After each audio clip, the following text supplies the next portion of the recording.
कैसे भैया, जरा गौर करेंगे।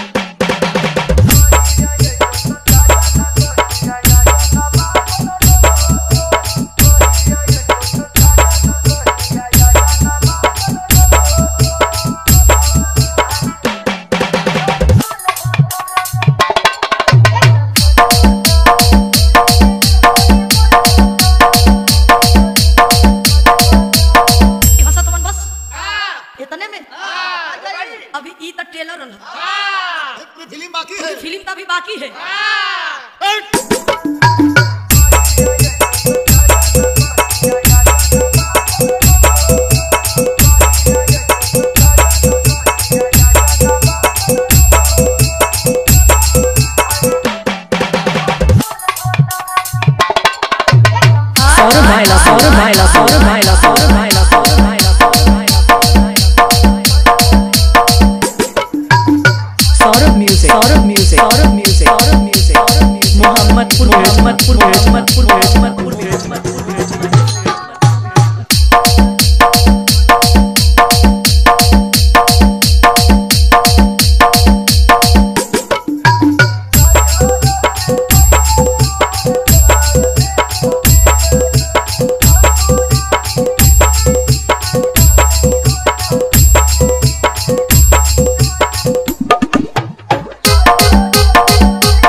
शिवाला चौक, शिवाला चौक, शिवाला चौक, शिवाला चौक, शिवाला चौक, शिवाला चौक, शिवाला चौक, शिवाला चौक, शिवाला चौक, शिवाला चौक, शिवाला चौक, शिवाला चौक, शिवाला चौक।